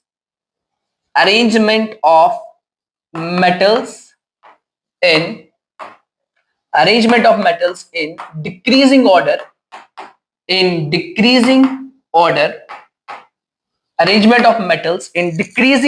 of their reactivities, right? What does it mean? You'll get the idea in some time. So whenever we arrange the metals in decreasing order of their reactivities, that frames our reactivity series. Guys, if I talk about the reactivity series, we started with K, then Na, Ca, Mg, Al, Zn, Fe, Pb, H, Cu, Ag, Au, Pt. Right? This is the reactivity series. In this reactivity series, as you go down the group, as you move from top to bottom, what you will see reactivity decreases. For example, if I am writing Fe plus CuSO4, right? At the same time, I will write down Cu plus FeSO4. Look here, guys. Look here, guys. If I talk about Fe, where is Fe? It's at this position. Where is Cu? It's blue. So we can say that Fe can displace Cu. Yes, Fe can displace Cu. It will lead to the formation of FeSO4 plus Cu. At the same time, if I talk about Cu, Cu is here. Where is Fe? Fe is at the top, so it can't displace it. So there will be no reaction, right? Now guys, one common confusion that's associated with the kids is that why there is hydrogen in the reactivity series of metals, although we treat hydrogen as non-metal. The reason is hydrogen acts as a frame of reference. As a frame of reference. What does it mean? Frame of reference. What does it mean, guys? It simply means that, like we say that the metals that are above hydrogen, they can displace the metals that are below hydrogen, right? The metals that are above hydrogen, they can displace the metals that are below hydrogen. So hydrogen can act as a frame of reference. Clear? One more reason is sometimes, since we know that metals are generally electropositive in nature, sometimes hydrogen also donate the electrons and it becomes electropositive in nature, right? So we can say that hydrogen acts as a frame of reference. That's the right answer. That's the more perfect answer. Let's move ahead, guys. Now let's do some reactions. Can Fe displace Cu? Yes, it will lead to the formation of FeSO4 plus Cu. Guys, can Zn displace Fe? Yes, Zn can displace Fe. It will lead to the formation of ZnSO4 plus Fe. In the same way, can Pb displace Cu? Yes, it can displace. So it will lead to the formation of PbCl2 plus Cu. One more is, can Cu displace Hg? Yes, it can displace Hg. So it will lead to the formation of CuNO3 twice. Yes, plus Ag. These are few important reactions. Now look here, we have one important question. Perform the following activity, take 4 beakers and label them as A, B, C, D, right? And then what I'll be doing, we'll be putting 25 ml in A, B, C. And in D, I'll be putting CuSO4.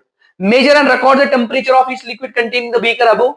Add 2 spatulas of potassium sulfate, ammonium nitrate, anhydrous copper sulfate, and fine iron fillings to beaker A, B, C, and D respectively, and stir. Finally, measure and record the temperature, and then you have to identify which is endo and which one is exothermic. Everything is done in the table. See, the first one I have to treat with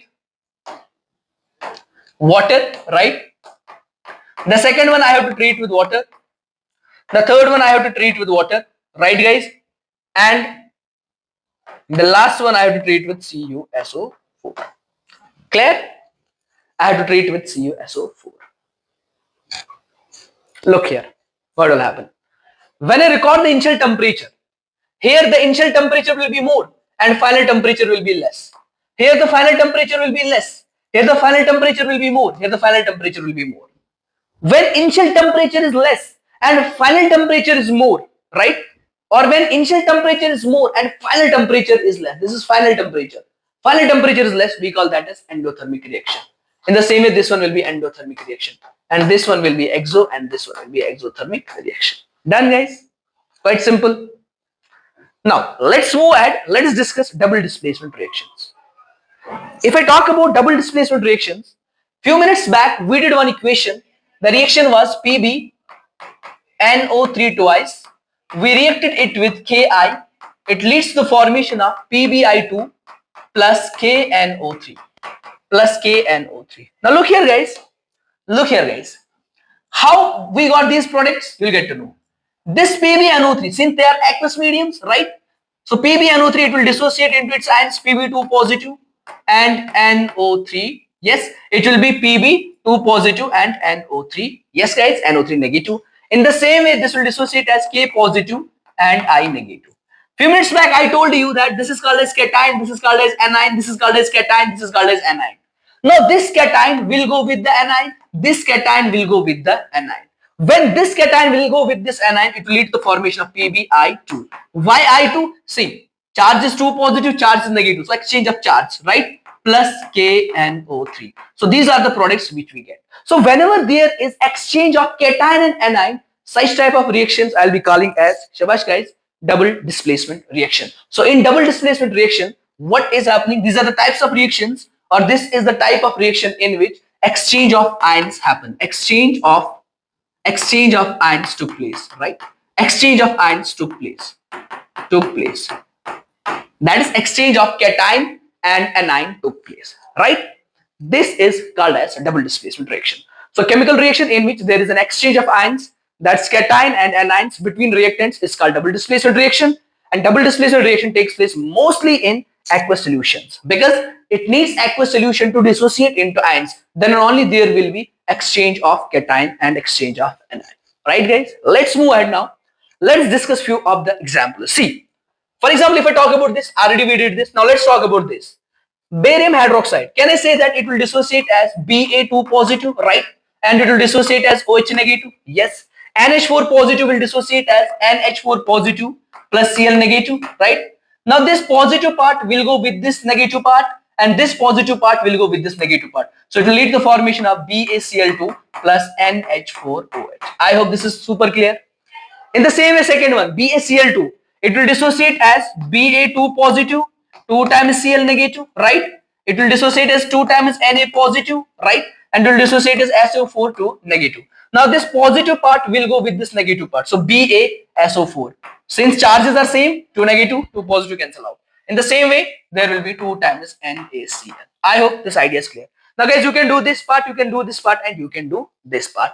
Take a screenshot of it and start doing these equations. Let's move ahead now.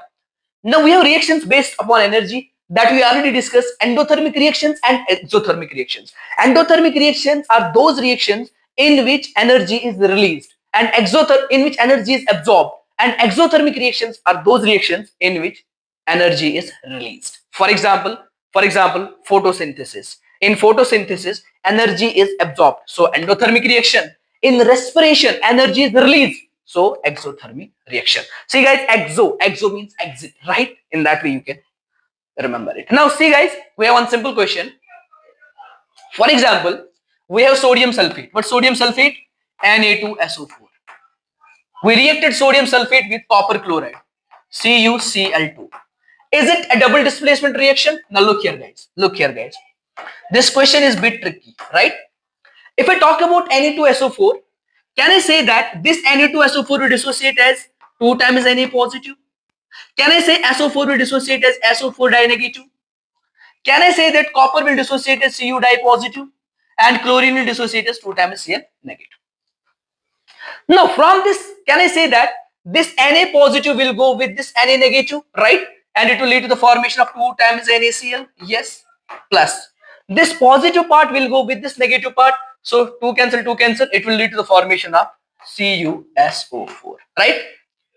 So is it a double displacement reaction? It seems it's a double displacement reaction. But look here guys, when we put NaCl in water, it dissociates into its ions. So it will be 2 times Na positive plus 2 times Na positive plus 2 times Cl negative. At the same time, the CuSO4, it will dissociate as Cu di positive plus SO4 di negative. Now, if I discuss this overall reaction, this 2 Na positive cancel out, right guys? In the same way, SO4 di negative cancel out. Cu2 positive cancel out. 2 times Cl negative, 2 times Cl negative cancel out. So basically, in this reaction, all these ions get cancel out, right? These are called as spectator ions. So the idea basically is when we react these two, basically, the idea is there will be ions from this side as well. There will be ions from this side as well. So as a result, there will not be the formation of precipitate. And when there is not the formation of precipitate, shall we call it as a double displacement reaction? No, we will not be calling it as a double displacement reaction. Double displacement reaction is characterized by the formation of precipitate. I hope this idea is super duper clear. Let's move ahead guys. let's discuss one more point now. Redox reaction. If I talk about redox reactions, guys, before that we need to understand oxidation and reduction. What is oxidation and what is reduction?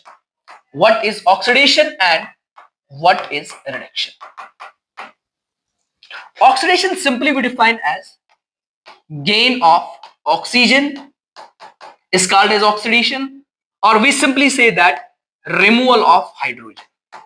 Removal of hydrogen is called as oxidation, right? In the same way, guys, we can also define oxidation as oil, OIL, which means oxidation is loss of electron.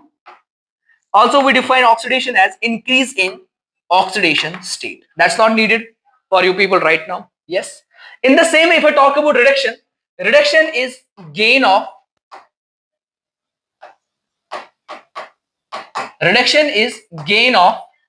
hydrogen, right? And at the same time, reduction is, since oxidation is removal of hydrogen, reduction is removal of oxygen. Removal of oxygen. And reduction is also defined as Rig, which is gain of electron. At the same time, we can say decrease in oxidation state. Decrease in oxidation state. That's oxidation and reduction. Now you'll get the idea. You will get the idea. And let me add one more point. The substance that undergoes oxidation. Let me add one more point. The substance that undergoes oxidation, the substance that undergoes oxidation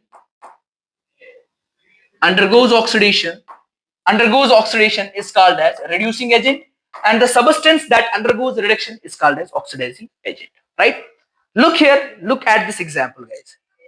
Look at this example. This CuO moves from CuO to Cu. Is there gain of oxygen or loss of oxygen? So there is loss of oxygen.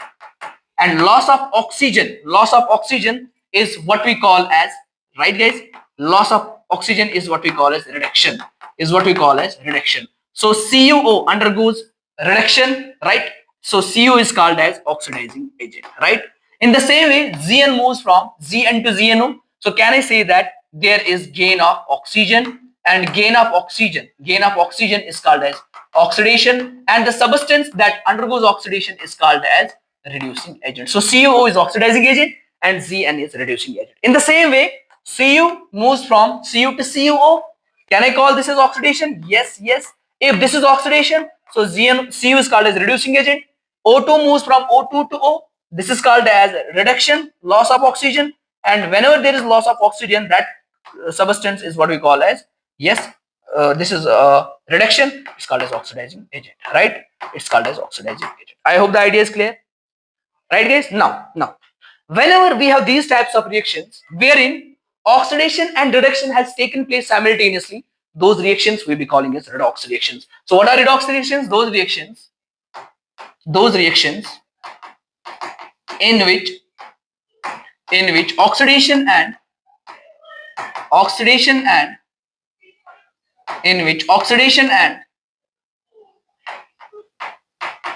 those reactions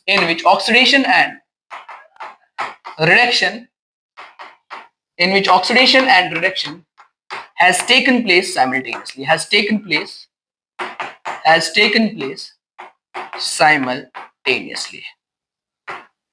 in which oxidation and reduction has taken place simultaneously. Look here, oxidation, reduction. So these are characterized by this. Now guys, there is one simple question.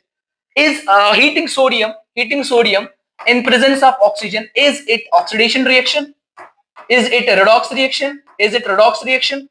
So oxidation and reduction should happen simultaneously. Now Na moves from Na to Na2O, right? Means oxidation. So Na I'll be calling as reducing agent.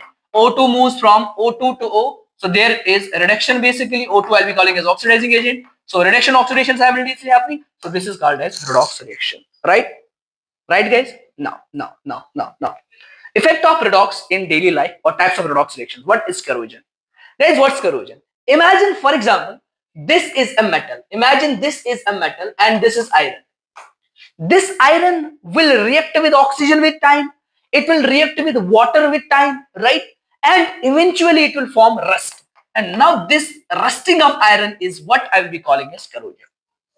Clear? Clear. So when metals get deteriorated by the action of oxygen, by the action of moisture, that will be calling as corrosion. So it is a surface deterioration process of metals in which they convert to a more stable form, that's oxides, sulfides, carbonates, etc. due to the attack of atmospheric gases. That's called as corrosion. Now in this corrosion, we have rusting. Rusting means corrosion of iron, simple corrosion of iron, that's called as rusting. And second one is tarnishing. Tarnishing we define for silver or we define for copper, right? So whenever there is corrosion of silver, whenever there is corrosion of, for example, copper, we called it as tarnishing, right guys? Now tarnishing in case of copper, name and color of layer. See, the color of the layer is pale green or greenish, we can say greenish, yeah. And this layer is called as patina. This layer is called as patina. Done? In the same way, can patina be helpful? Yes, patina can be helpful. Guys, once patina is formed, it stops further oxidation. It stops further oxidation, or we can say it stops further corrosion. So in this way, we can say yes, patina is helpful. So patina is helpful as it stops further oxidation, it stops further corrosion, right? That's why this layer is helpful.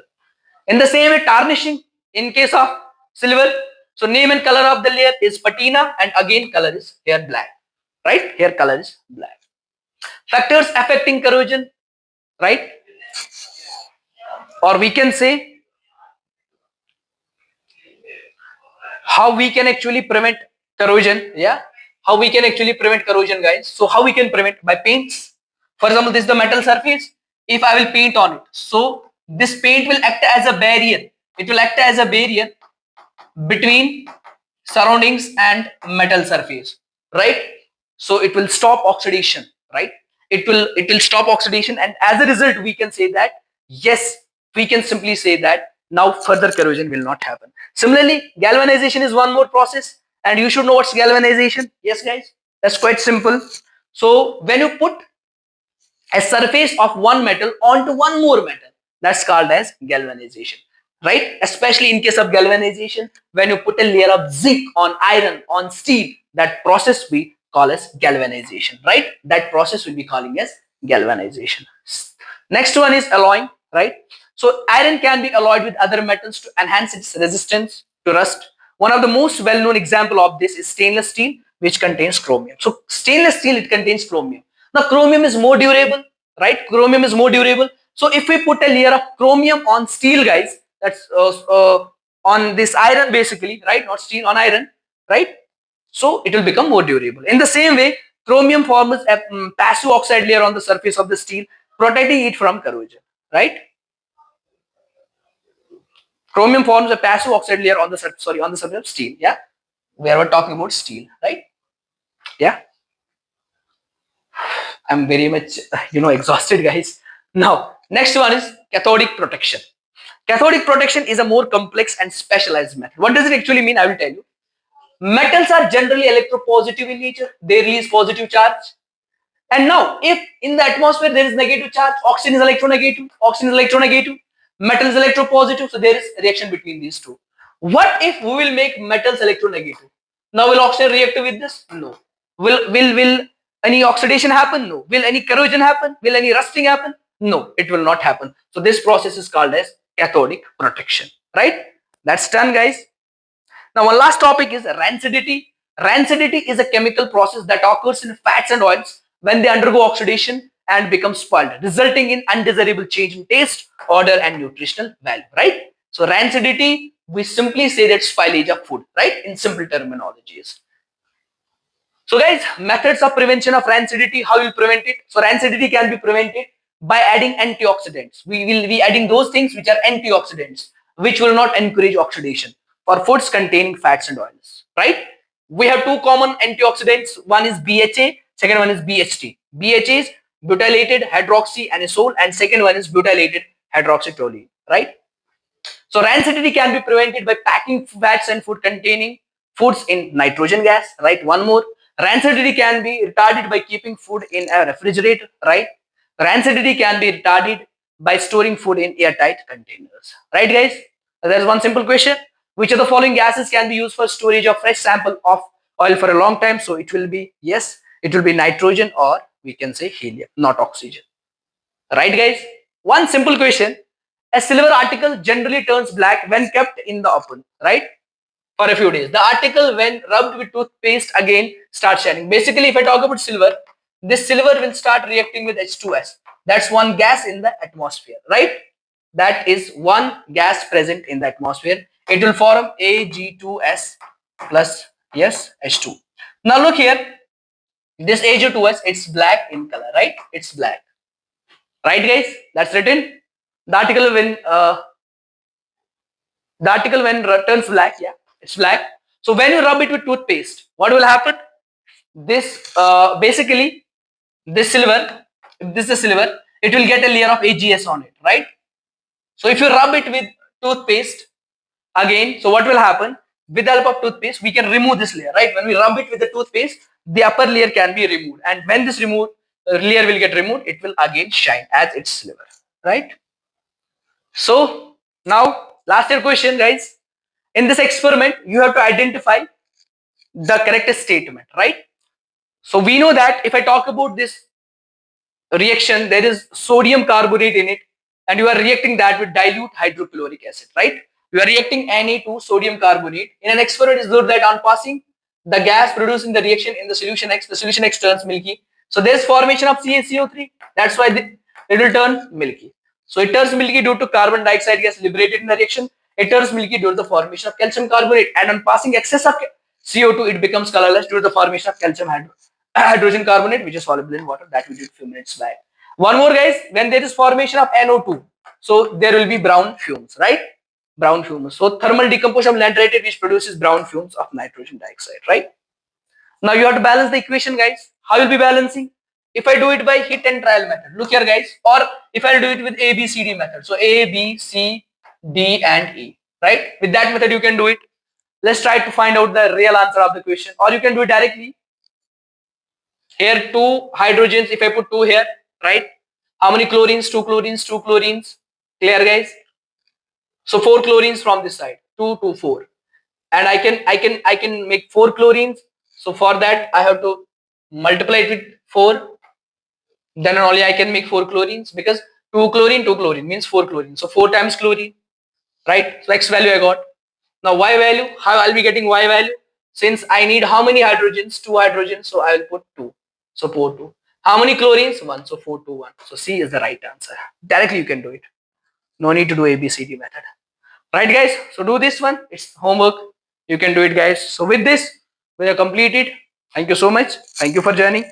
In case you need notes and all that, guys, you can join me on my Instagram, PERZADASALIQ. Thank you so much. Bye. Take care.